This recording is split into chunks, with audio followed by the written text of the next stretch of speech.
देश में कुछ महीनों में ही लोकसभा चुनाव होने वाले हैं। आज हम बात करते हैं पीएम नरेंद्र मोदी का पिछला 10 साल का कार्यकाल कैसा रहा। क्या इस कार्यकाल में देश ने विकास के आयाम छुए हैं? इसको लेकर आज हम विभिन्न वर्गों के लोगों से चर्चा करते हैं और उनकी राय जानते हैं।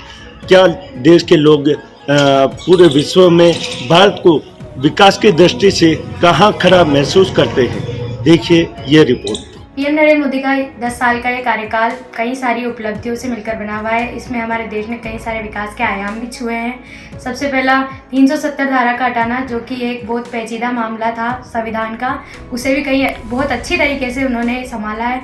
उसके बाद जैसे कि 500 साल से हमारे हिंदू समाज के सभी लोग राम मंदिर के बनने का इंतज़ार कर रहे थे, जो सपना श्रीमान नरेंद्र मोदी जी ने पूरा किया है।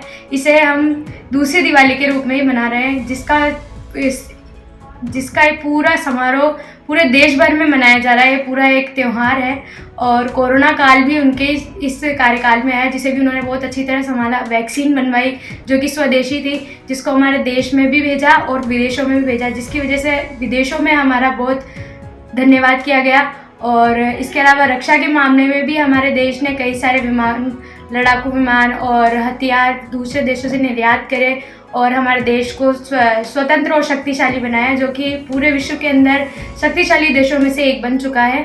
और कई सारे जो उपलब्धियां हैं हमारे देश ने हासिल करी है। हमारे देश के माननीय प्रधानमंत्री श्री नरेंद्र मोदी जी ने इन 10 साल के कार्यकाल में बहुत सारी उपलब्धियां हमारे देश को दी हैं। उसमें स्वच्छ भारत अभियान का नाम मैं सबसे पहले लेना चाहूँगी। उन्होंने स्वच्छ भारत अभियान में गांव, शहर सभी को एक साथ जोड़ा और स्वच्छता के बारे में बताया।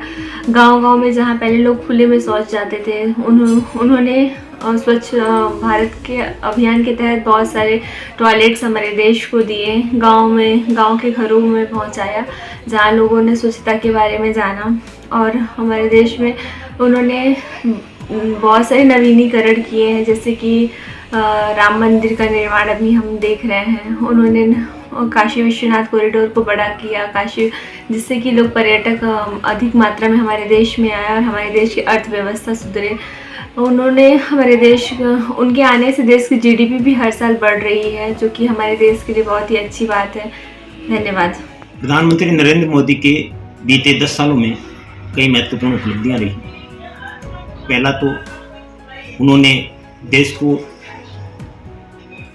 प्राथमिकता दी और राष्ट्र प्रथम की नीति को अपनाया।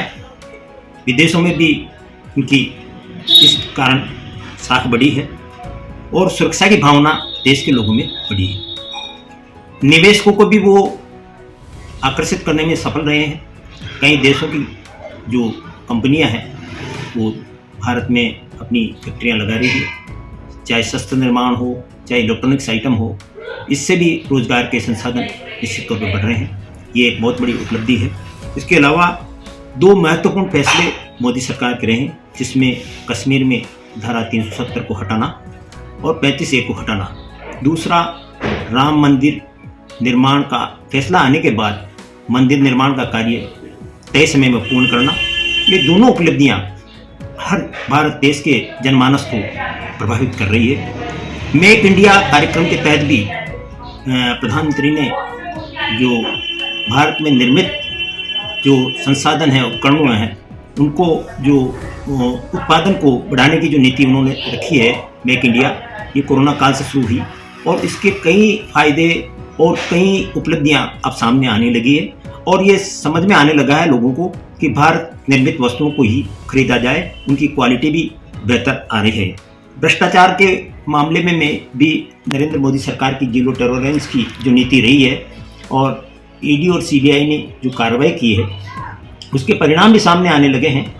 और इसके अलावा सेना का मनोबल बढ़ाने के लिए भी प्रधानमंत्री ने अस्त्र शस्त्र उपलब्ध कराने के साथ साथ हर दीपावली और उत्सवों के मौके पर सेना के बड़े मोर्चों पर, कठिन दुर्गम स्थलों पर जाकर उनका मनोबल बढ़ाना, ये बहुत महत्वपूर्ण रहा है।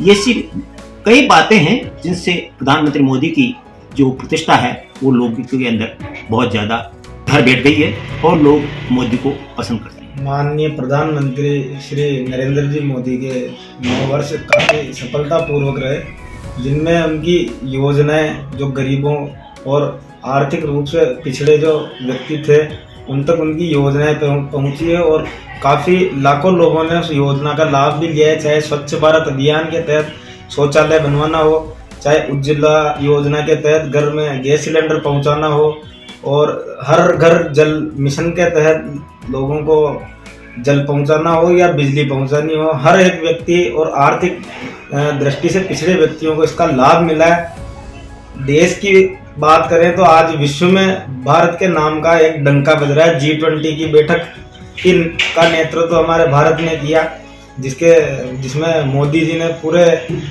विश्व में भारत की शक्ति क्या है ये पूरे विश्व को बताया। सर्वप्रथम तो मैं कहना चाहूँगा कि जो मोदी जी ने नोटबंदी की उसमें व्यापारियों को और किसानों को और मजदूरों को जितनी परेशानी हुई वो उनकी नोटबंदी का करना बहुत बड़ा गलत था।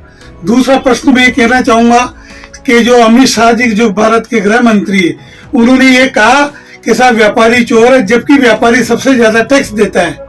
तीसरा राम मंदिर के लिए कहना चाहूँगा कि राम मंदिर के ताले भूतपूर्व प्रधानमंत्री राजीव गांधी ने खुलवाए थे और वर्तमान में जो ये आनंद फानंद में इसका उद्घाटन करने जा रहे हैं, जबकि मंदिर भी पूरी तरीके से बना ही नहीं है और चारों पांचों जो शंकराचार्य हैं वो भी इसका विरोध कर रहे हैं। तो कार्यकाल तो देखो सब प्रधानमंत्री का बढ़िया रहता है, जैसे मान लो विदेशों में भी इन्होंने बहुत अच्छी ख्याति भारत के लिए प्राप्त की है और राजनीति में भी आप सबसे हम देख रहे हैं। लेकिन ये जो तीनों बातें हैं ना, इसके लिए मैं चाहता हूँ कि फोकस करें। पिछले 10 साल में व्यापारी वर्ग काफ़ी उपेक्षा का शिकार होना पड़ा। नोटबंदी, GST, जो इससे मोदी सरकार ने काले धन निकालने के लिए जो ये अभियान चलाया है, मैं समझता हूँ कि उससे व्यापारी वर्ग काफ़ी शुद्ध रहा, व्यापार काफ़ी बढ़ता रहा। मोदी जी चाहे अपने आप को इस बारे में कुछ भी कहें, लेकिन मेरे को लगता नहीं कि इनको इस मामले में कोई सफलता मिली है। और रही दूसरी बात, ये जो आज इवेंट कर रहे हैं राम मंदिर के नाम से,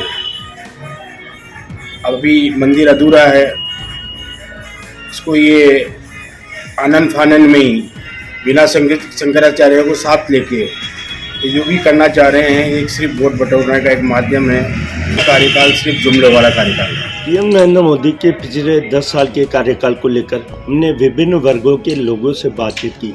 इसमें लोगों ने बताया कि 10 साल के कार्यकाल में देश ने विकास के कई आयाम छुए हैं। साइंस की बात करें या रक्षा की बात करें, हर वर्ग में, हर क्षेत्र में देश ने अपना झंडा और परचम फहराया है। देश ने सुरक्षा में जो मापदंड प्राप्त किए हैं, उससे देश एक बड़ी शक्ति के रूप में उभरा है। टोंक से नवभारत टाइम्स ऑनलाइन के लिए मनीष वागड़ी।